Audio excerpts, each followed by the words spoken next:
The second season of The Walking Dead, Dead City has been full of ups and downs. As boring as it has been to see Maggie forced back to New York City, and as disappointing as it is to see Negan so lifeless, there have also been many interesting moments. At the top has been the corruption of Maggie's son, Hershel, by the Dama, but lately we've also seen Negan start to fight back, playing the Dama and the Croat against each other so he can return to his family. In the last episode, bridge partners are hard to come by these days. Negan finally gets to see his family, but before they can lay eyes on him, his shame causes him to send them away. Negan still has a purpose in New York anyway. He still needs to be there for Maggie and Hershel, as he'll always be in their debt. All of that nearly didn't matter, because in the episode's final seconds, Ginny had a gun pointed at Negan's head, ready for her own vengeance, but her previous wounds caused her to pass out. As we faded to black, Negan cried, knowing he'd destroyed someone else's life. Can he make up for his sins in the 7th episode, Novi Dan, Novi Početak, which is Croatian for new day, new beginning? Negan must risk his life to save Ginny. The episode begins with Maggie on the hunt for Hershel. She follows the sound of music to the Dama's quarters, where she finds her burnt body on the ground. The Croat sits there, looking sad, and Maggie demands to know where Hershel is. He has to be here. The Croat says he doesn't know where her son is, but a threat to cut off pieces of him gets the Croat to agree to help. Maggie and the Croat end up in Hershel's old room, but he's not there. The Croat then remembers a safe house he had discussed with the Dama, but it won't be easy to get into. Negan takes an unconscious Ginny back to his cell, where Benjamin Pierce brings him supplies.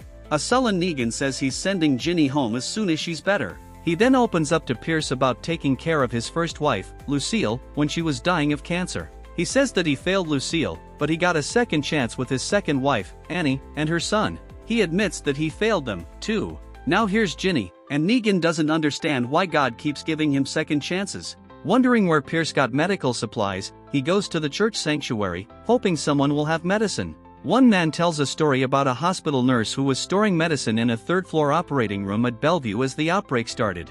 Others have gone in there looking, but no one's come back. You know that's not going to stop Negan. Negan leaves Pierce to watch over Ginny, but he can't understand why this stranger is helping them. Benjamin admits that he doesn't have a lot of experience with other people. He was a boy when the outbreak happened and has no memory of the time before it. Negan puts an arm on his shoulder, then kisses an unconscious Ginny, her breathing now raspy. If he's going to save her life, he has to be quick. Can the Croat lead Maggie to Hershel? The Croat takes Maggie to the safe house. It's on the top floor of a skyscraper, but the problem is that there is no way in except to go to the tower next door and walk across a makeshift bridge made of glass that's several floors up. They slowly make their way through the tower next to the safe house. The Croat had set traps there in the past, but it was so long ago he can't remember where they are. He notices Maggie looking down the stairwell and tells her people don't have a fear of heights. Instead, they have a compulsion to jump, especially if their life is filled with pain. He disengages a trap, pulling Maggie out of her trance with the blackness beneath.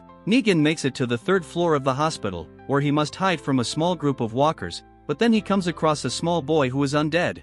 Negan pulls out his knife, but he can't do it, so he goes to trap the boy in the room, only to fall and knock himself out. Negan wakes up from his unconsciousness in time to find the undead boy ready to chomp down on him.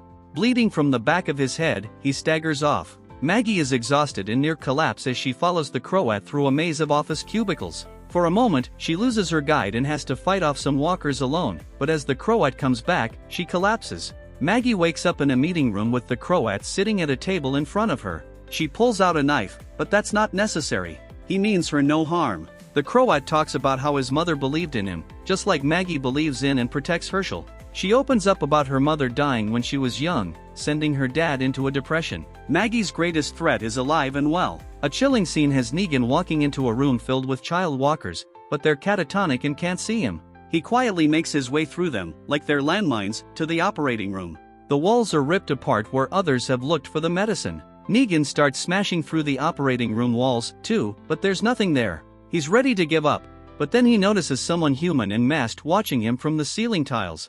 He chases after them, awaking the zombie kids as he goes, and tackles them in the lobby. The bag they carry is empty. When Negan pulls down their mask, he's impossibly staring into the face of Lucille. He apologizes for how he treated her when she was dying, but she's grateful. Negan is obviously concussed as the world spins, and he grabs at his head. When he looks up again, it's Annie and her son that he sees now. They disappear, and he walks out of the hospital, having found nothing. At hearing a whistle, he turns to see Ginny watching him. That can't be good. Negan brings a breathing machine back for Ginny and tells Pierce that people will be arriving soon to kill everyone. Ginny can't be moved though, and Negan won't leave her. He won't show mercy when they arrive. Instead, he will kill them all. The Croat and Maggie make it to the glass bridge. Without fear, the Croat crosses it, but Maggie is terrified. Her fear causes her to stop in her tracks halfway across, and she's unable to move as a walker attacks, causing the glass to begin to break under their weight. The Croat screams for her to move now. Maggie fights through the fears and is able to slowly crawl across the glass in the most tense scene of the season, with the Croat saving her life by pushing a ladder out to her right before the glass breaks. Maggie and the Croat now walk into the safe house, but no one is there. Maggie wants to know why she was brought here, and she holds the Croat out the window, ready to let go. The Croat came here to die, he confesses, but he needs Maggie to do it for him. She refuses, knowing Hershel has to be here, but she stares down at the street below for a long time, feeling the temptation to jump, before the Croat pulls her back. At night, the Croat talks to Maggie about his mother leaving him when he was a child. Grown up, he found her 2 days after she had died, living just 10 kilometers away. The Croat lived in this building, hiding and contemplating death, until he found the Dama. Her gift is seeing pain and knowing what to do with it. Looking across the skyline, Maggie sees a light on at a building. The source of the light is the New York Times. The Croat won't go inside with Maggie. This isn't about him. He shakes Maggie's hand and walks away. Maggie goes inside and finds Hershel standing in a room, pointing a flashlight outside. He's shocked to see his mother and goes to her, a smile on his face. They embrace and both apologize. It looks like everything's going to be okay, but from the darkness comes the Dama. She's not dead after all. In the last seconds, she knocks Maggie unconscious. Will Maggie get out of Dead City's Season 2 finale alive?